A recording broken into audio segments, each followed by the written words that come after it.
तेज बुखार है नबी करीम को। दो सहाबा सहारा दे के मस्जिद में लाए। नबी पाक अलैहिस्सलाम को बज़ाहिर सहारा दे के लाया गया। करीम रसूल ने लोगों को जमा किया, हुजूर आज क्या होने वाला है, आज क्या कहा जाएगा, आज किस लिए मीटिंग बुलाई है। नबी करीम के कुल सहाबा जब मस्जिद में जमा हुए तो खचाखच मस्जिद भरी है।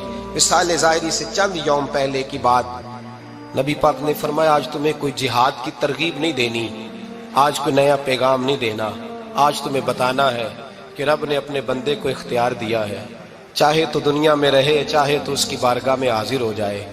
उस अब्द ने बारगाह रबूबियत की तरफ लौटने का इरादा कर लिया है। हजरत सिद्दीक अकबर रोने लगे तो सहाबा ने कहा तुम्हें क्या हुआ। कहने लगे समझ नहीं रहे, किसी की बात नहीं कर रहे, नबी पाक तो अपनी बात फरमा रहे हैं, उसने जाने का इरादा कर लिया। सुनिए मेरे भाई, महबूब पाक ने फरमाया भाई किसी शख्स को मेरी तरफ से कोई तकलीफ पहुंची हो तो बदला ले सकता है, बदला ले सकता है, किसी को तकलीफ पहुंची हो। सहाबा फूट के रोने लगे, महबूबा करम ही करम हुआ है, रहमत ही रहमत आई, आपके बारे में गुमान करने वाला भी दायरा ईमान से निकल जाएगा। हुजूर आप क्या फरमा रहे हैं। फरमाया नहीं भाई उठो।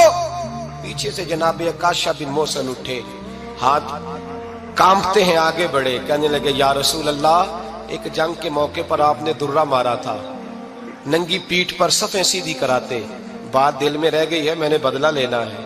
नबी करीम ने फरमाया बिलाल दौड़ के जाओ, फातिमा के घर दुर्रा पड़ा है, दुर्रा लाओ।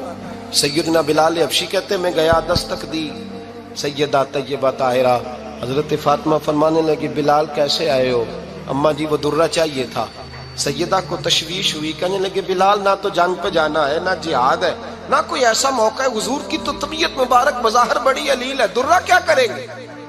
हजरत बिलाल अर्ज करने लगे अम्मा जी एक सहाबी बदला लेने लगे हैं, साहिब तबकात ने जुमले लिखे हैं, कहते हैं बीबी साहिबा ने दुर्रा भी दिया और इमाम हसन हुसैन को भी बाहर निकाला। फरमाने लगी अकाशा से कहना 100 दुर्रे मारे, इन दो शहजादों के जिस्म पर नबी पाक के करीब न जाए, मैंने 2 बच्चे पैदा ही अपने महबूब पर कुर्बान करने के लिए किए, इनको ले जाए। हजरत बिलाल कहते मैं 2 शहजादे लेके आया और जब दरवाजे में मैं लेके पहुंचा तो नबी पाक ने देखा तो आंखों में आंसू आ गए। फरमाया इनको बिठा दो, मुझे पता है फातिमा ने क्या कह के भेजा है।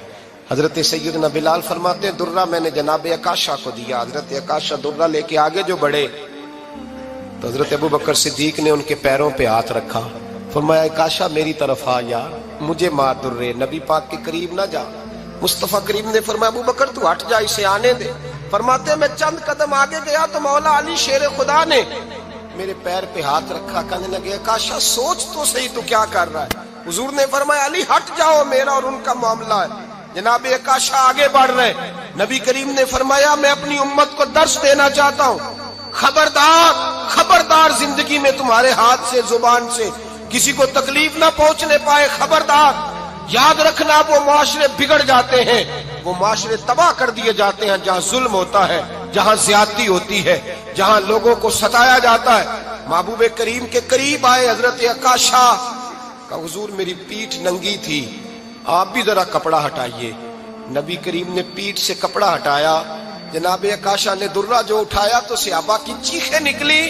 हजरत अकाशा ने दुर्रा दूर फेंका, हुजूर के बतने अतहर से लिपट गए, चूमने लगे, कहने लगे हुजूर वो तो सफ़ें सीधी कराते लग गया था, आपने कहाँ मारा था। या रसूल अल्लाह मैं तो बहाना बना रहा था कि जाती दफा मुझे वजूद चूमने का मौका नसीब हो जाए, मुझे ये मौका नसीब हो जाए। मेरे हबीब ने फरमाया जिसने जन्नती देखना हो मेरे अकाशा की जियारत कर ले। भाई जुल्म का दरवाजा खुला हुआ है और लोग भूल जाते हैं ज्यादती करते हुए, वो बहू से ही क्यों ना करें, वो अपने घर के भूल जाते हैं कि शायद पूछने वाला कोई नहीं, शायद मेज़ान नहीं लगेगा।